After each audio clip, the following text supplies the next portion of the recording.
How the big fix of 1919 with the Chicago White Sox went down is still a subject of much debate among baseball historians. The Black Sox players were cleared in court, but the league told them they couldn't play anymore.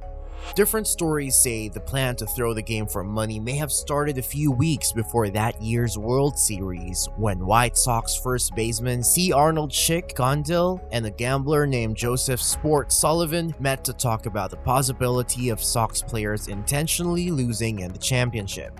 For a long time, gamblers had been bribing unhappy, underpaid ball players for inside information. However, trying to fix the whole World Series was a rare and maybe even a first. Gandil later said that he didn't think it would work at first. Still, he and a few others eventually agreed to throw the series for a big payout of around $100,000. Today, it stands around $149,524,855. Soon, he got help from White Sox pitchers Eddie Cicotte and Claude Lefty Williams, shortstop Swede Risberg, and outfielder Oscar Happy Felsch. Third baseman Buck Weaver was initially involved in the plan but later dropped out. Utility infielder Fred McMullin was added to the plan after hearing the players talk about the deal. Shoeless Joe Jackson, a powerful hitter, was also asked to join.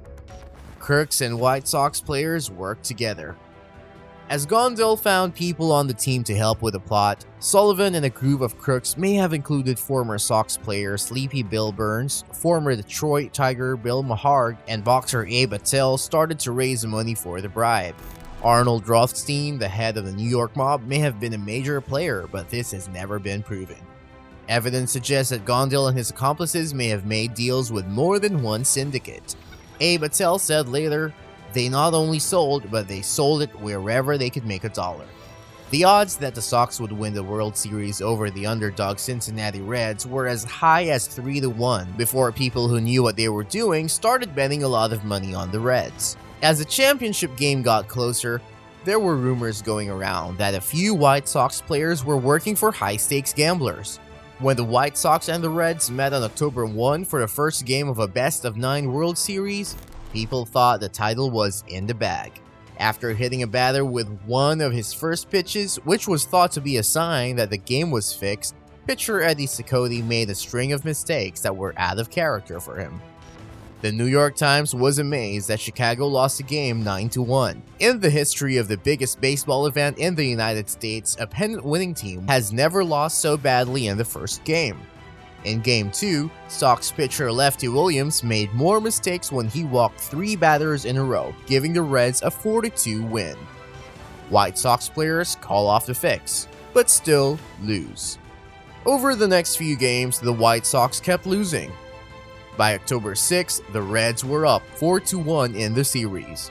Even though everything was planned, it was said later that many crooked Sox players had started to get bored.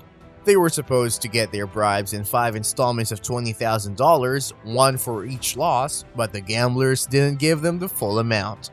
After Game 5, the angry players are said to have called off the fix and decided to play the rest of the series to win. The Sox came back to life in the next 2 games, winning 5-4 and 4-1 to get back in the race for the championship. It was hard to get out of a deal with gangsters though, and some players later said their families had been threatened. A gambler, Arthur, sent a hitman named Harry F. to threaten one player, William, but turns out it was a made-up character by a writer named Elliot Asinoff about the book 8 Men Out. The Reds beat the Sox 10-5 in Game 8, Cincinnati's first win in the World Series. This could have been because the Sox were scared or because the Reds were surprisingly good. Fallout. The National Commission was very embarrassed by all the rumors about the fixed series. They did their best to stop the rumors by acting like nothing bad could have happened, but the rumors followed the White Sox all through the 1920 season, when they were competing with the Cleveland Indians for the AL pennant. Other players on the other teams also heard stories of corruption. In September 1920, a grand jury was finally called together to look into the case. During the investigation, 3 players, Cicotte, Jackson, and Williams, confessed to the grand jury. The other 8 players were tried for their part in the fix. Some people from the criminal world, like Arnold Rothstein, were also asked to testify. but what they said only made things more confusing. Before the trial, some grand jury transcripts were taken from the prosecutor's office. These transcripts included the players' confessions, but when the theft was found out, the players' statements were quickly rewritten from the court recorder's notes and reread into the record. This event didn't have much of an effect on the trial or its outcome. Still, historians and Jackson would try to use it to discredit the damning testimony given under oath to the grand jury in the future. On August 2, 1921, the jury took almost 3 hours to decide that the players were not guilty. The leagues, on the other hand, were not so kind. After federal judge Kennesaw Mountain Landis was asked to look into the fix, all 8 players were banned from organized baseball for life, and Landis was made the first commissioner of baseball.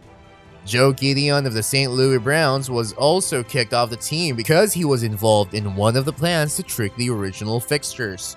As commissioner, Landis went on a crusade against gambling.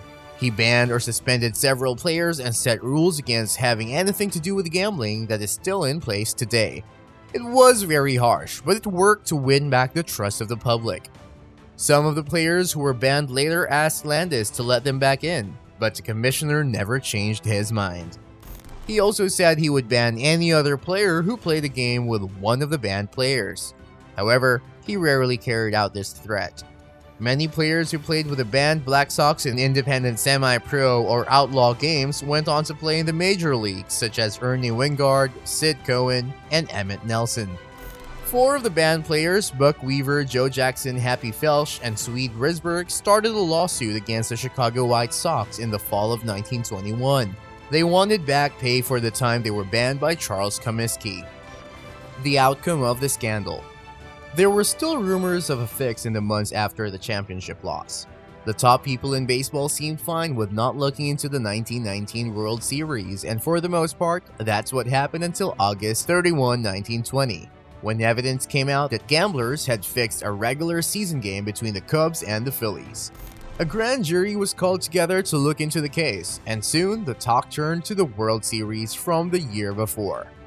Around the same time, gambler Bill Mahar told the public what he had done to help fix the game. Eddie Cicotte decided to testify before the grand jury when the number of accusations against him grew. The pitcher apologized for his part in the scandal and said, "I don't know why I did it. I had to have the money. I was married and had children." Soon after that, star batter Shoeless Joe Jackson took the stand and said he had taken $5,000 from his teammates. Lefty Williams and Oscar Felsch admitted to being involved in the days that followed. In October 1920, 9 counts of conspiracy were brought against Gandil, Cicotte, Williams, Risberg, Felsch, McMullin, Weaver, and Jackson, now known as the Black Sox. The media criticized them for selling out baseball. Still, the players' June 1921 trial went smoothly because all the paper records of their grand jury confessions mysteriously disappeared. Many people now think that Comiskey and gambling boss Arnold Rothstein planned for the papers to be stolen as part of a plan to hide the truth. No matter what happened, the confessions and the case for the prosecution went away. On August 2, 1921, all charges against the Black Sox were dropped. What do you think of the video? Let me know in the comment section below. If you enjoyed this one and want more videos like this, be sure to like the video and hit that subscribe button before you go. Thanks for watching.